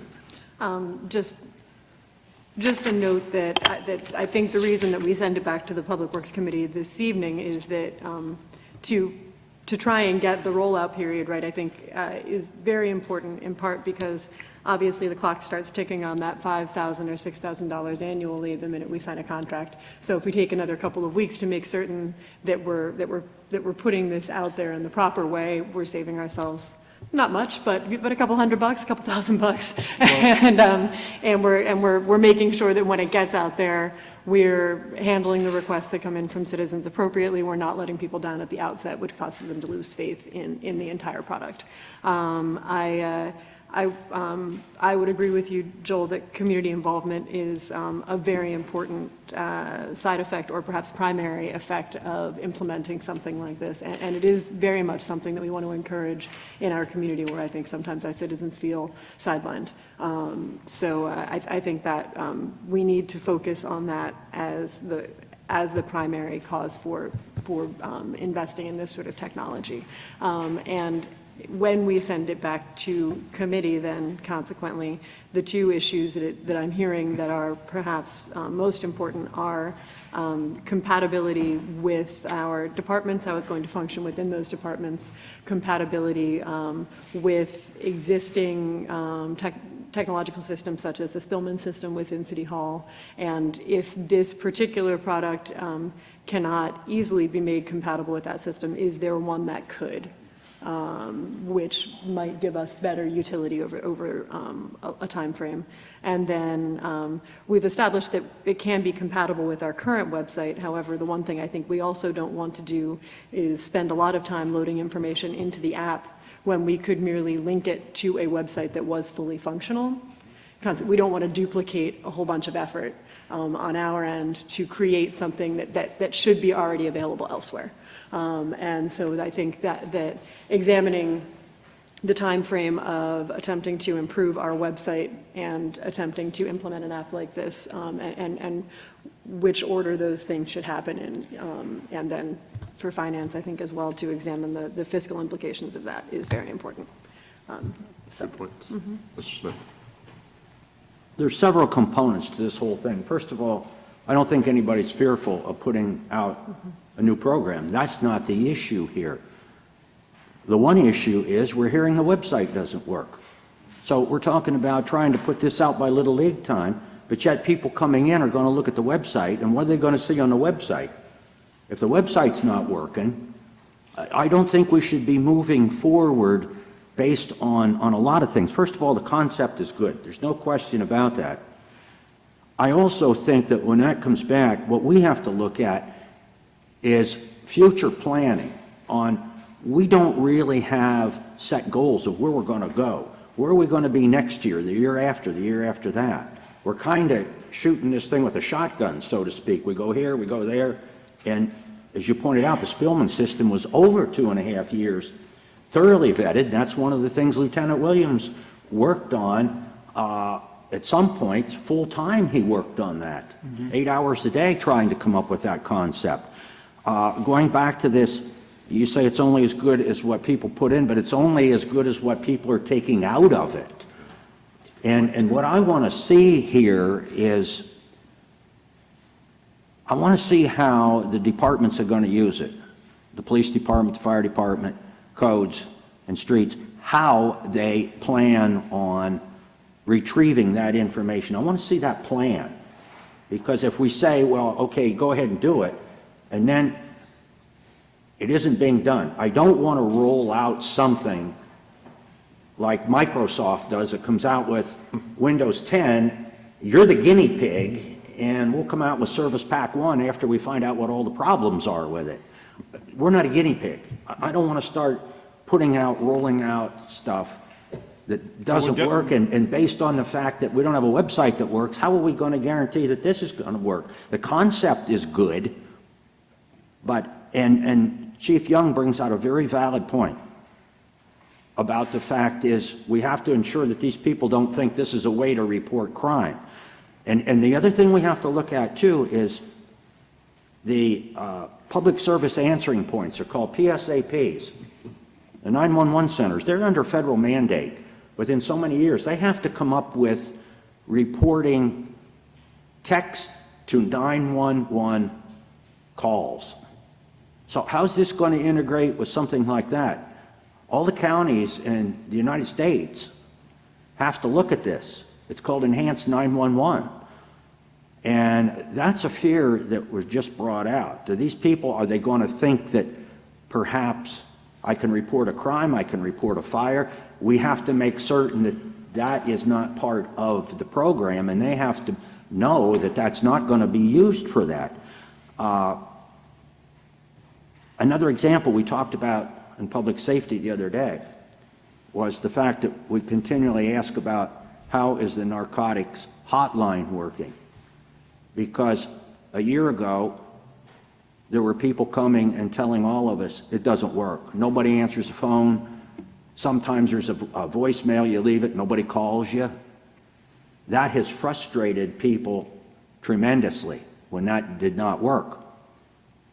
They did get it working. Jeff Reeder from Citizens Corps reported to us that it was working. I asked him the other day, is it still working? And he said it was down for a while because what happened was the voicemail was clogged up by telemarketers. So, and people become frustrated when things don't work. And I think that we need to find out how each department, based on the manpower situation, how each department is going to be able to ensure that somebody doesn't put something on there. Because if it doesn't work, especially with younger people using these apps and things, they don't have any patience. And if it doesn't work, it's going to come back to bite us. So I think that this needs some discussion and some planning. And I think what we did the other day was we really approved the concept of it. But when you get into some of the devil in the details, I think that we got to look at this a little bit more. I think it can be very beneficial to us, I really do. And apps are easy. Nobody fears apps today. I mean, 6-year-old kids are using apps on iPads. I don't think that's the issue, it's fear. It's that we're going to roll out a product that works. And when we have a product now that doesn't work, a company doesn't go out and have a terrible website and then try to put out something else till they fix what needs fixing. So I think that tabling it is probably the proper way to go. Thank you.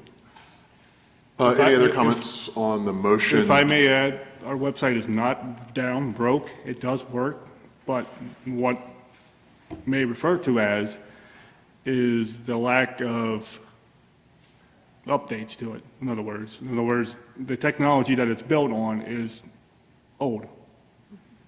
So that's basically where. I think it has, I think people would agree, both, I mean, from the back end from experts like you, that the technology is old and outdated and not appropriate for current technology standards.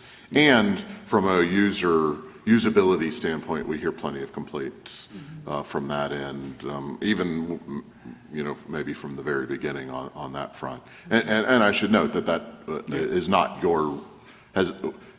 it's not of your build, and so therefore you're not responsible. You know, to make sure the public understands that. No, but just that also just to clarify, we wouldn't be the guinea pig in this situation. This company's rolled out thousands of cities, so they're not going to roll it out in a way that wouldn't. Yeah, and I don't think Mr. Smith's suggestion was that we would serve as a guinea pig for the company. Not at all. I think his suggestion is we don't have time to guinea pig real-life city users, and we want to make sure that we have a robust, functional back end to the system so that when we say you report a pothole and it will be dealt with, it'll be dealt with. Or if we report a codes issue, we have a system in place where we don't have to get complaints to find out we didn't have a system in place. No, I mean, that's the part I think. And I understand that, but I mean, the system has canned responses, so as soon as somebody submits a request, they get a response. Yeah, but it's not the technology he's talking about. He's talking about how do we integrate it with it can be the people.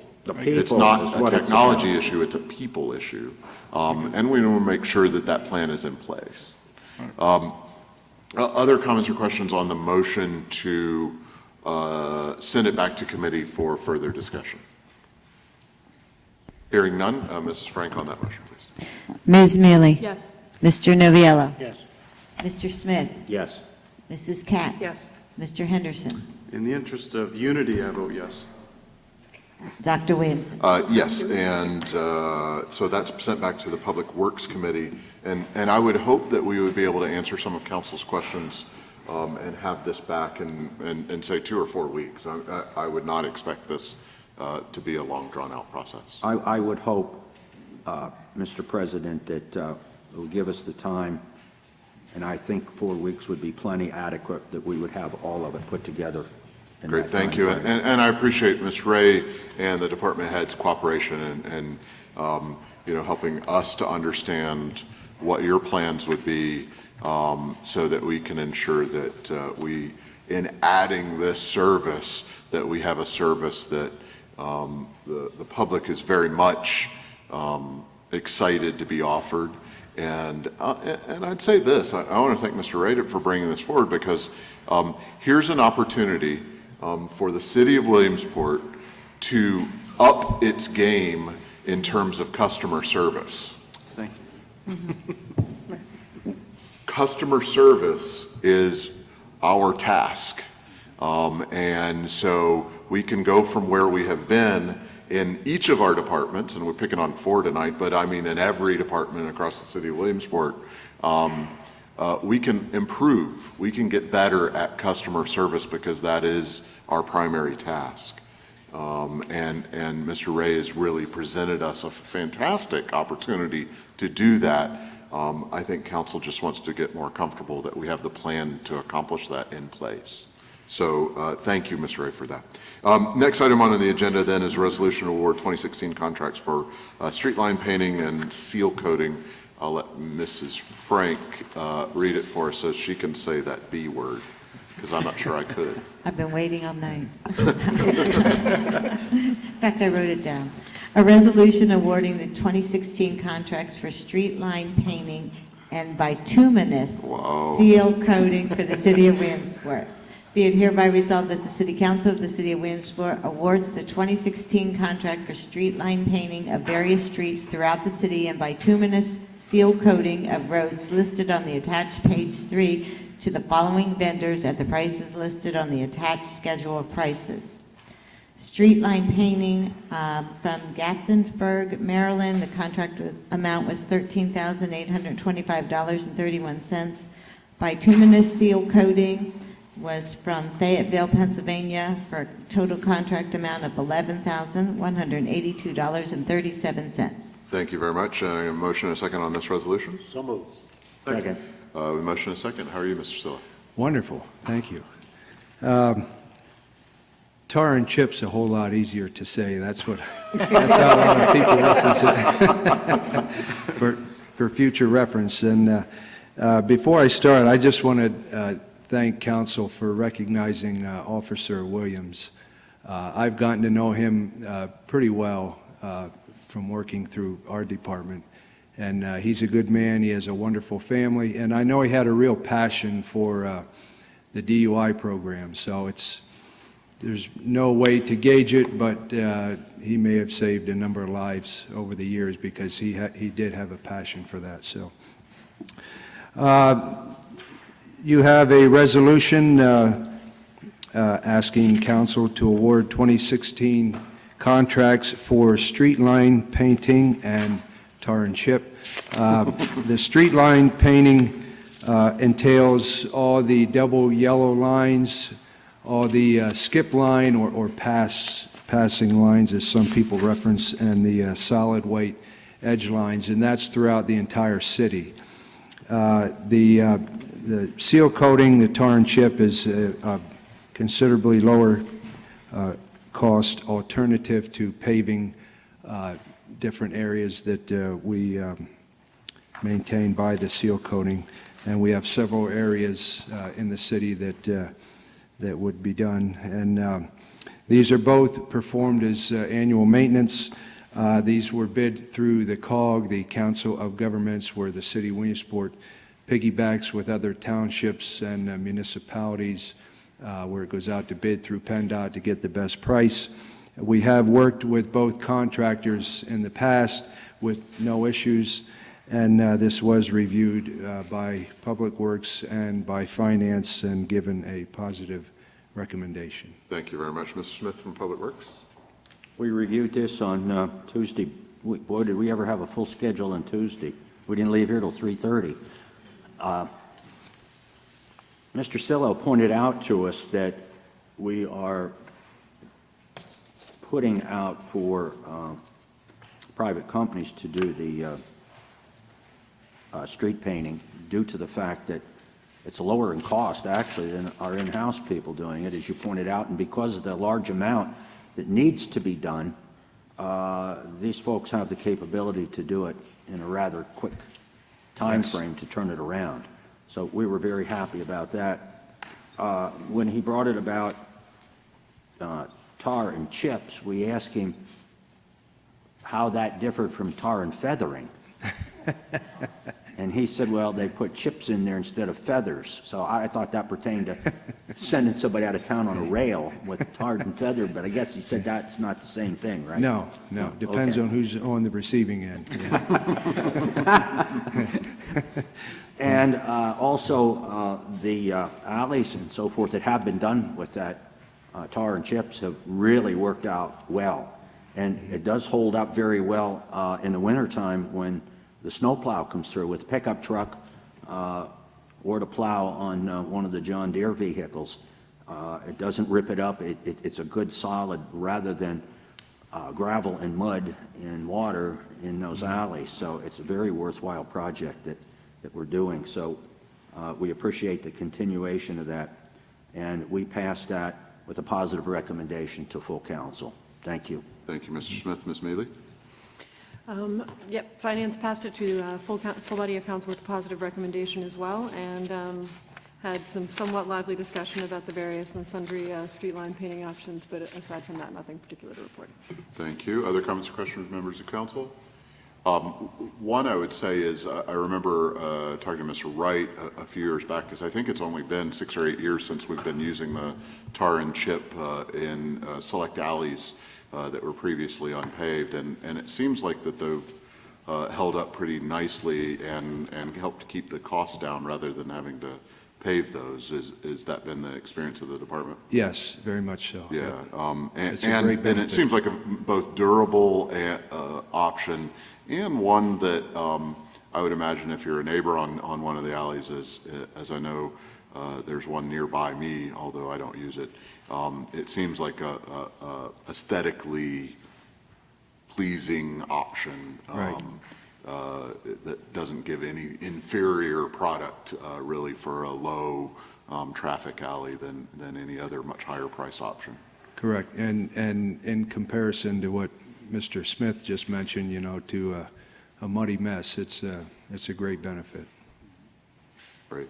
If there are no other comments or questions, I'll have Ms. Frank. Ms. Mealy? Yes. Mr. Noviello? Yes. Mr. Smith? Yes. Mrs. Katz? Yes. Mr. Henderson? Yes. Dr. Williamson? Yes, and that resolution is approved. I believe, if I've kept track of this correctly, the next item on the agenda is set for filing. Anybody else want to correct me on that one? Can I have a motion to accept the following for filing? Controller's report for April 2016, Finance Committee meeting of March 29th, 2016, Recreation Committee meeting minutes of May 9th, 2016, and Public Safety minutes of April 3rd, 2016. So moved. Second. With motion second, any comments or questions on that motion? Hearing none, Mrs. Frank? Ms. Mealy? Yes. Mr. Noviello? Yes. Mr. Smith? Yes. Mrs. Katz? Yes. Mr. Henderson? Yes. Dr. Williamson? Yes, and those are accepted for filing. Next item is announcements. We have an first announcement is we will be having an executive session this evening on an item related to personnel. Also, the next regularly scheduled City Council meeting will be held on Thursday, June 23rd at 7:30 here in Council Chambers. Other upcoming meetings include Monday, June 13th at noon, Planning Commission, 4 p.m. Recreation Commission. Tuesday, June 15th at 10:30 is Historic Preservation Committee. Thursday, June 16th at 10:30 a.m. is Zoning Hearing Board, and at 4 is Board of Health. Tuesday, June 21st at 10 a.m. is Blighted Property. 12 noon is Public Works, and at 3:30 is Finance Committee, and at 6:30 is HARB. On Wednesday, June 22nd at 11:30 is the Redevelopment Authority. With that, do I have any other comments by members of council? Mr. Noviello. Just want to bring everybody's attention to this coming Saturday's 7th annual running of the Williamsport Area Soapbox Derby. We have already been voted Racing City of the entire group within our first 4 years. I want to take just a moment to thank our primary event sponsors, the City of Williamsport, the Kiwanis Club of Williamsport, the Sun Gazette, Backyard Broadcasting, and Penn College. Our opening ceremony is 8:30. The races begin promptly at 9 o'clock. We encourage anyone who seeks a bit of unique entertainment predicated on healthy competition and the exhibiting of some real sportsmanship. And within that, I also want to thank our 60-plus individual car sponsors who have really stepped up to the plate over the last 7 years and allowed all of our 63 to 65 entrants to participate at no cost to their families.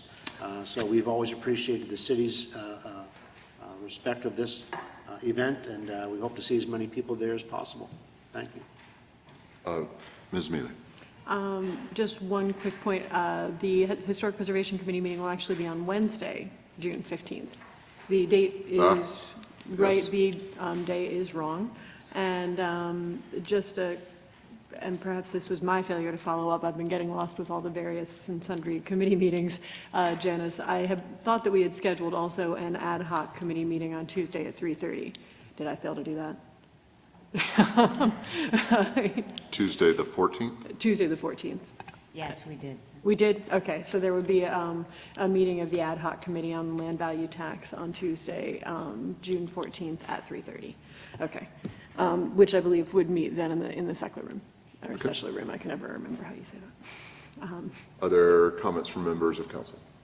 Mr. Smith. While we have the various department heads here and committee members, Mr. Ray, concerning this 311 application, you could certainly speed this up if you would meet with these department heads and put this planning together of how they're going to utilize this and what manpower is going to be involved and how it will be done, that'll certainly speed it up when we either have a public works meeting or a work session, rather than sit there and trying to figure out how it's going to happen and just waste more time trying to figure it out.